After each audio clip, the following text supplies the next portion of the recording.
Thank you, Mr. President. Mr. President, the 2024 budget can be described as a declaration of war on the poor and the downtrodden.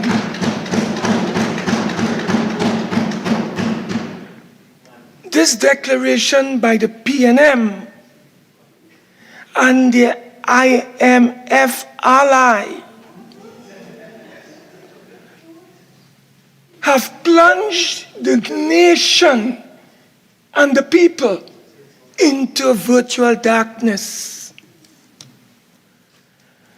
The measures announced and not announced in the 2024 budget represent a blueprint for the PNM. It's a blueprint rather of the PNM and the IMF to pauperize, brutalize, and oppress the vast majority of working people.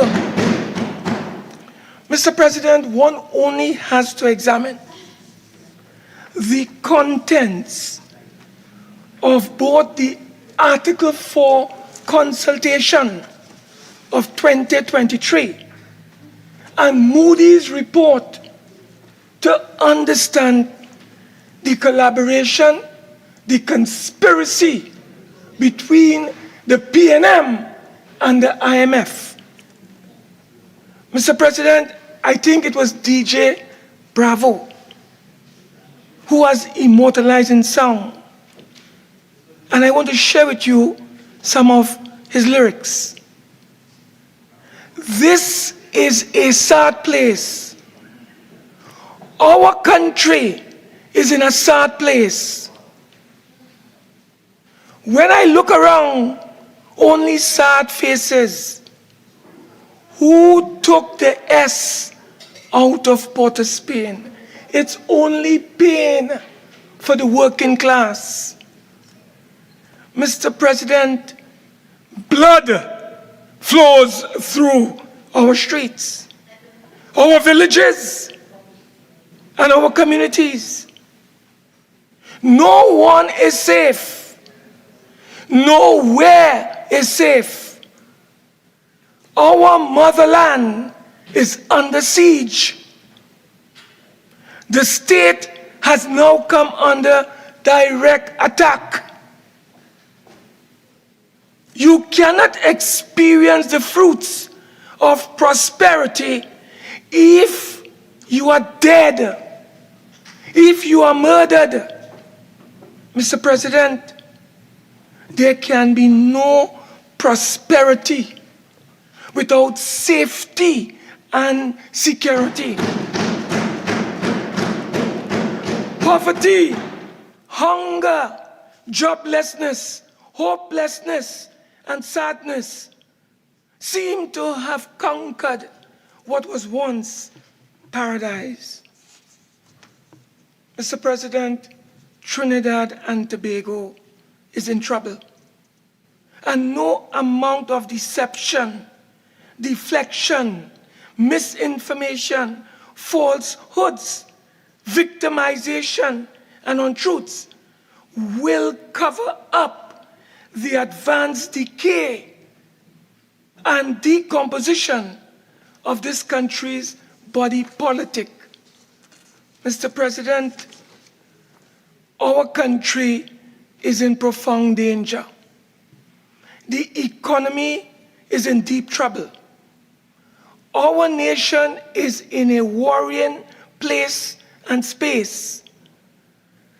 And the government, without admitting it, is fast becoming cash-trapped. Mr. President, the soul of our nation has been hijacked by an economic aristocracy, a kind of parasitic oligarchy whose interest is self-serving and whose credo is naked and unadulterated greed and absolute power and control. This is the background in which the country is being called upon to assess the Minister of Finance's budget. The people of this country, of course, not today, but when he presented the Honorable Minister, was subjected to 4 hours of painful and frustrating rhetoric and old talk. Mr. President, the people need to take urgent stock of our current reality, or else increasing chaos, disorder, confusion, and instability will engulf our future. Mr. President, some people have described the situation that we are in today as pregnant with major challenges and implications for our very stability as a community. We cannot, Mr. President, have prosperity without human security, without human safety. Everywhere we turn, there appears to be a deficit in justice, in fairness, in freedoms, and equity in our nation, Mr. President. After 8 consecutive budgets, with this one being the 9th, with an accumulated expenditure of approximately $500 billion, ordinary people, the vulnerable, the middle class, among others, are still without decent work, a regular supply of pipe-borne drinking water, poor and inadequate health care and sanitation, an irrelevant education system with thousands of youths falling through the cracks and virtually disappearing. Mr. President, people are asking, where is Trinidad and Tobago heading? Many of our young people cannot even read or write. That is the challenge that our young people face today. They are being recruited by gangs, Mr. President, and this is taking place all under the watch of this government. Over the last 8 years, our economy has contracted between 16 and 20%. The lifeblood of our nation, which is natural gas, is under intensive care. Production has collapsed from a peak of 4.3 billion cubic feet to a mere 2.6, 2.7. Mr. President, where are we going? We have to appreciate that natural gas is inextricably linked to economic activity, and more particularly to our country's foreign exchange. So when you have oil production collapsing, as well as natural gas, where does that leave our economy? And then the Minister of Energy is selling us pipe dreams. He talks about the dragon gas, the dragon gas. But we are reading where the United States is saying that the dragon gas, more or less, cannot flow unless there's free and fair elections in Venezuela. Is the government willing to encourage your friend to host free and fair elections in that country? Mr. President, the macroeconomy of our country is on the wrong track. We just only have to look at some of the key indicators to fully appreciate what is taking place. Gross domestic product has declined from a high of 187 billion in 2014 to a low of just under 150 billion. The country's foreign exchange has plummeted from 11.5 billion in 2014 to a low of 6.2 billion US, just under 7.2 months import cover. Mr. President, I think that the minister needs to tell Trinidad and Tobago, when we extract from our foreign exchange reserves the special drawing rights allocation in August of 2021 of 650 million US, the withdrawal of almost 2 billion US from our heritage fund, and external borrowings with a maturity period of above 1 year. The minister must tell us, Mr. President, what is the state of play with our foreign exchange?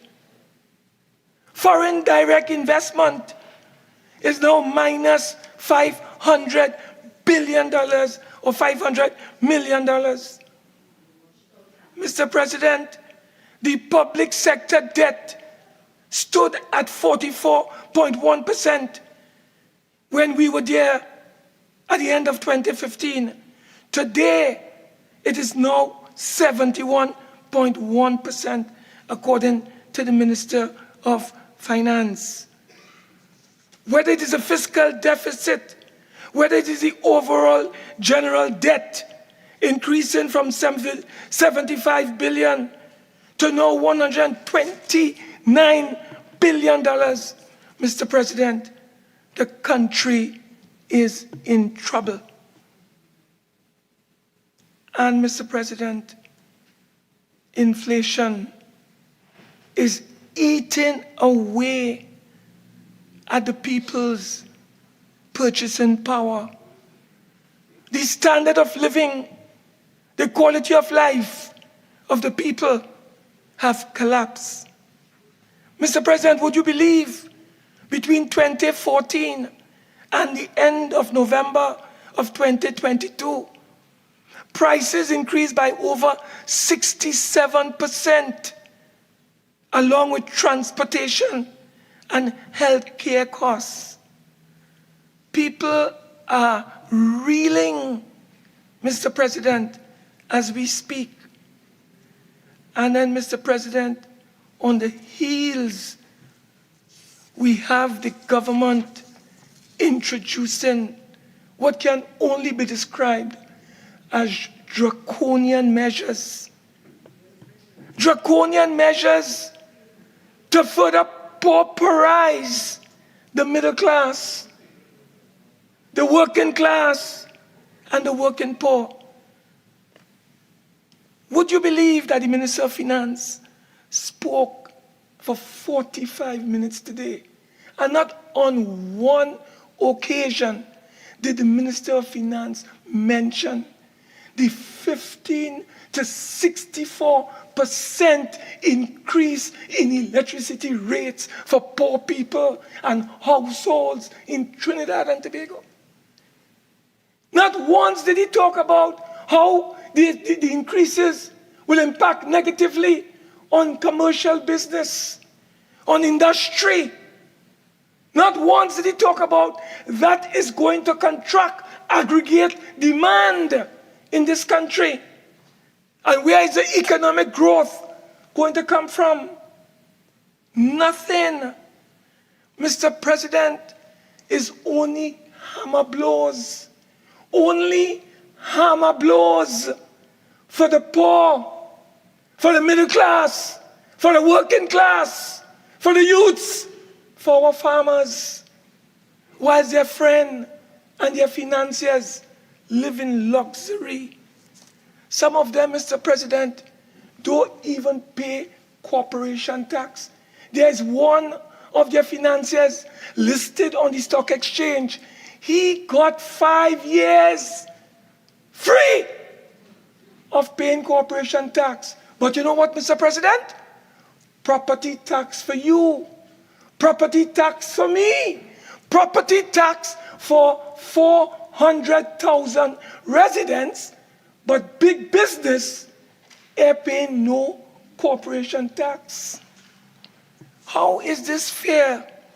Mr. President, we warned the honorable leader of the United National Congress, warned this country that as soon as local elections were over, the PNM and the IMF would increase electricity rates.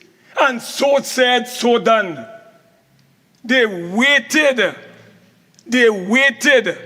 and now, Mr. President, we are being called upon to pay huge increases in electricity rates. Why? Look, we just read today, $55 million paid in rent. Some financier of the PNM going with $55 million. But property tax for the poor. $3 increase in minimum wage for the poor. A 4% increase for public officers, police, army, teachers, fire officers, prison officers. But you know what? The government wasted, Mr. President, close to $250 million in an experiment to turn around Train 1 of Atlantic LNG. Who is going to be accountable for $250 million, Mr. President? Who? How are we going to hold the powerful accountable? Who? $250 million gone down, and no one is held accountable for that, Mr. President. But you come to increase what? Electricity rates. You come to do what? Impose property tax. You come to do what? Reduce national insurance pension. That is what you are doing. Mr. President, I want to warn this government. They are playing with fire. They are laying the seeds for social unrest in Trinidad and Tobago. If this thing continues, people are going to riot in Trinidad and Tobago if this government continues on the course that it is on. I call on the government, Mr. President, to withdraw, to halt any increases in electricity rates in this country. Roll it back. The people cannot afford to pay new electricity rates in Trinidad and Tobago. We may have to take to the streets, Mr. President, to roll it back if the government does not do it. Mr. President, you only have to look at Moody's report to show and to see where the IMF, the government, conspired in order to impose these new rates on the people. This wasn't an RIC decision. This was an IMF, PNM decision to impose electricity rates on the people. Mr. President, Do you know the impact this will have on the cost of living? Do you know the impact this will have on small and medium-sized businesses? Do you know that disposable income is going to decline? People would not be able to purchase things. That will impact on business. It will impact on the quality of life of the people, Mr. President. How can a government sit idly by and allow this kind of pressure to be placed on people? As I said, Mr. President, the government has plunged Trinidad and Tobago into darkness. That is what they have done. And you know, Mr. President, what is interesting? The Minister of Finance boasted a short while ago that the PNM increased minimum wage by some 14%. What he failed to tell us is that this is their second term. Their first term, they gave the workers $2 increase. Second term, they gave them $3.50 increase. And when Patrick Manning was in power, he gave them $2 over a 5-year period. We were in power for one term. And I want to remind the minister, Mr. President, through you, do not come and peddle misinformation in this parliament. It's the second time he has done it. I want to remind the minister that the United National Congress and the People's Partnership increased minimum wages, not once, but twice. We moved minimum wages from $9 when we came to office in 2010 to $12.50. The legal notice is there. And we also increase it from $12.50 to $15. In one 5-year period, we increased the minimum wage by 66%. 66%. Mr. President, how can you expect people who have not had any increases in their salary for almost 8 years, and then you give them crumbs of 2% for one triennium and 2% for another triennium, and then you come, Mr. President, and you impose what? A 3% property tax on these people. Mr. President, how are these people going to survive? And then you come now, Mr. President, and you increase electricity rates.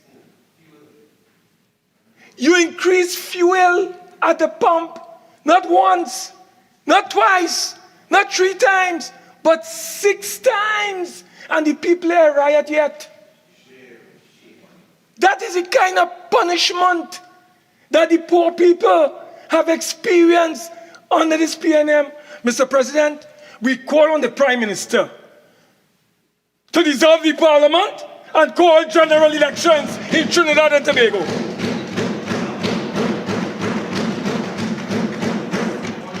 The people cannot take this pressure anymore, Mr. President. Cannot take the pressure. Mr. President, you may not be aware, but let me share with you, Mr. President, some realities facing the people of our nation. Mr. President, would you believe that this government, the government of Trinidad and Tobago, Mr. President, has taken a decision, Mr. President, to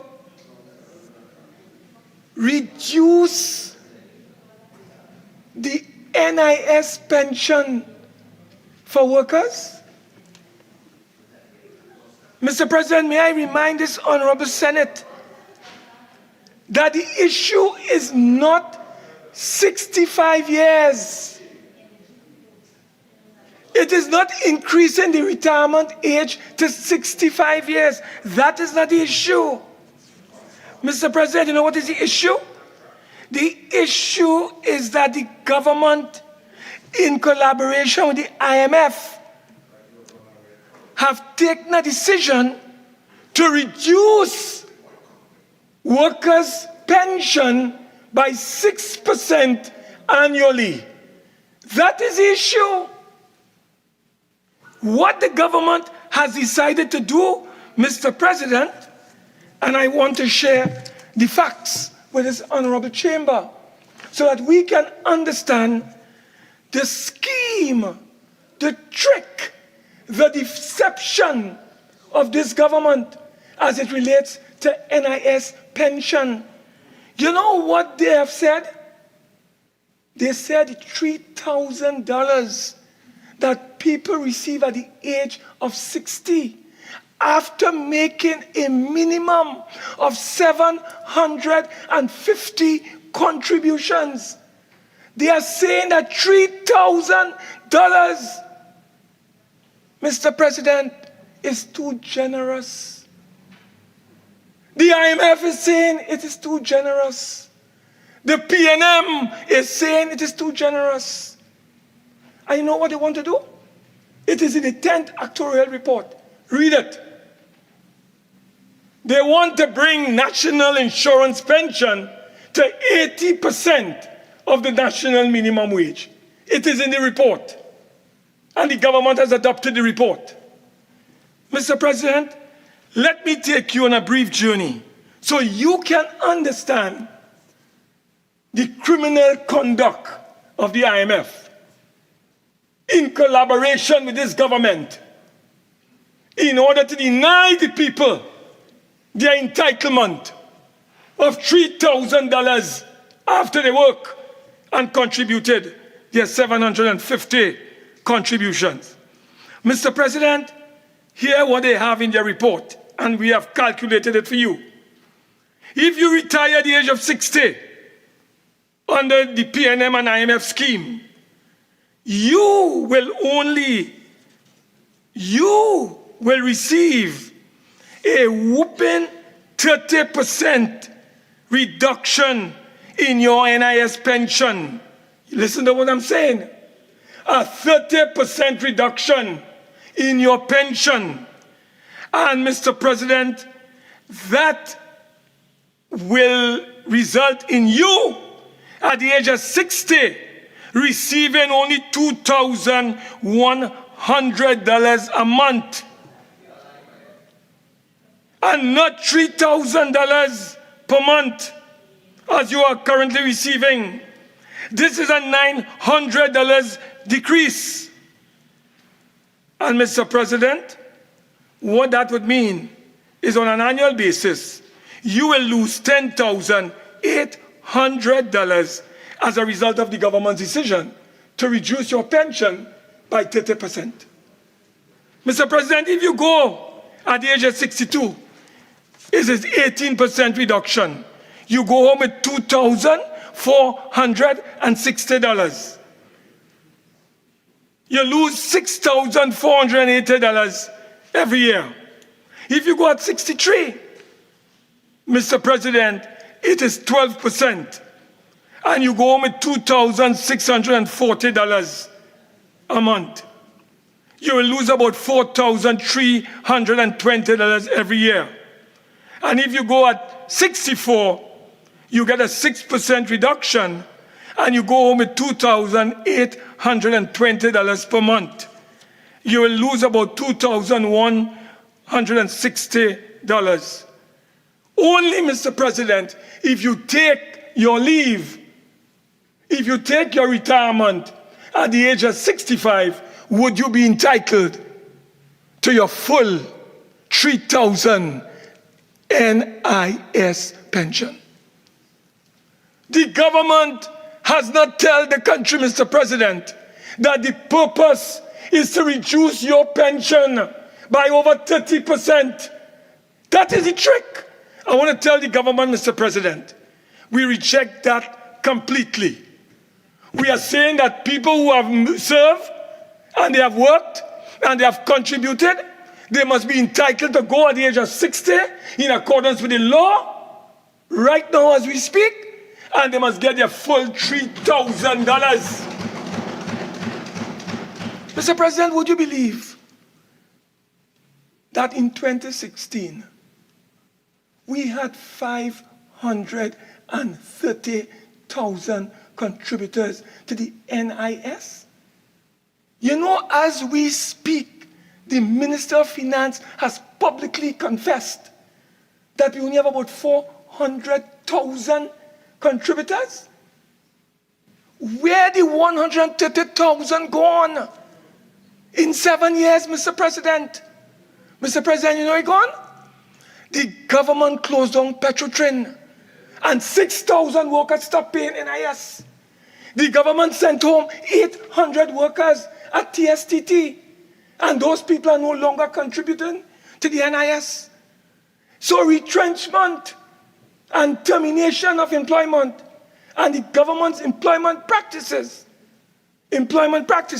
is what is contributing to the weakness and deficiency of the NIS. So, Mr. President, I thought it was important to share with you and the people of our country the scheme. And Mr. President, you know what is even more alarming? The government came to this parliament and they indexed their pension. You know that? The Prime Minister's pension and ministers' pensions are indexed.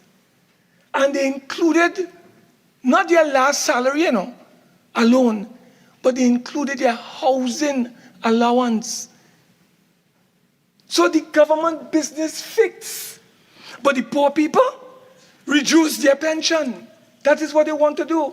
We will have none of it. We call on the government, do not touch the NIS $3,000. Don't touch it. Mr. President, how many more minutes I have, Mr. President? Mr. President? Mr. President, how many more minutes? Time. Right? You finish at 11:47. Okay. Mr. President, hear what we are seeing.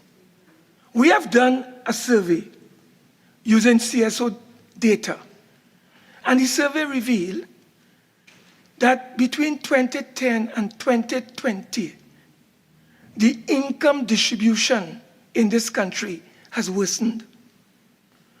We have seen where 3,000 people who are working for 3,000 per month in 2010 stood at 138,300 persons. By the end of 2015, that figure was reduced to 62,500. That was under the People's Partnership. As soon as the PNM came, it went to 51,400. In other words, we collapsed it from 138,000 to 62. And look at where it has reached now. And Mr. President, when we look at those persons working for 11,000 and or more a month in our country, what do we see? 16,900 in 2010. By 2015, Mr. President, that went up to 36,000 under the People's Partnership. It now stands, Mr. President, at less than 25,000. Mr. President, I would like to indicate to this Honorable Senate that the collective bargaining process has collapsed under this administration. It is under attack. You have ILO conventions being openly breached and violated. There's a report from the Committee of Experts calling on this government to reform the Trade Union Act, to reform the Industrial Relations Act, and they have done nothing, Mr. President, in the last 8 years to reform the IRA. Mr. President, I found it very strange that the government remain very silent on the performance of the country as it relates to the implementation of the Sustainable Development Goals. There is a comprehensive report I have with me, Mr. President, dealing with what is called the implementation of the SDGs. And Trinidad and Tobago has performed badly in every single sustainable development goal. Every one. Mr. President, as we speak, if you will allow me, Belize perform better than us. Senator, you have 5 more minutes. Iraq, thank you, sir. Bangladesh, Suriname, Barbados, Jamaica, El Salvador. Mr. President, as we speak, I want to let you know that 5,000 WASA workers are facing retrenchment and termination. The government allocated $50 million in 2022 to NIS payments. You know how much they allocate in 2024? 25 million. It means half of the workforce of WASA, 2,500 workers, are earmarked to be terminated in 2024. It means, Mr. President, that the NIS will come under further stress and further strain rather. Mr. President, in the few moments I have, I want to indicate that there are alternative measures that we can take to raise funds. The government has to focus its policy on addressing transfer pricing in our country. Too much leakages in the transfer pricing mechanism. We have to look at the whole issue of misinvoicing. Trinidad and Tobago, according to a report, loses between 2.7 billion to 3 billion US every year as a result of misinvoicing. Not to mention capital flight, where people are opening overseas accounts rather than bringing back their monies home. These are having negative impacts on our ability, Mr. President. Mr. President, in my final 2 minutes, I would like to call on the government, through the Minister of Finance, to give us a status report in its closing on CLICO and CL Financial. What is the state of play with CLICO and CL Financial? What is the state of play with Methanol Holdings International Limited and the shares that we have in Methanol Holdings? Mr. President, we need to have information on the maritime matter and the central bank. Mr. President, in closing, I want to just quote from the late, great Nelson Mandela. Men and women from all over the world come and go. Some leave nothing behind, not even their names. It would appear that they never lived at all. Mr. President, every time the names of such persons are mentioned, even in the heights of power and with the glittering symbols of power, they are like a grave, beautiful on the outside, but rotten on the inside. Mr. President, the late Nelson Mandela reminds me of the PNM. The PNM is like a grave. They're beautiful on the outside, but they're rotten on the inside. And the people must come to a decision very soon that the PNM is not good for Trinidad and Tobago and for the country and its economy to grow. Mr. President, the PNM must go. The PNM must go, Mr. President, for Trinidad and Tobago to grow. I thank you, Mr. President.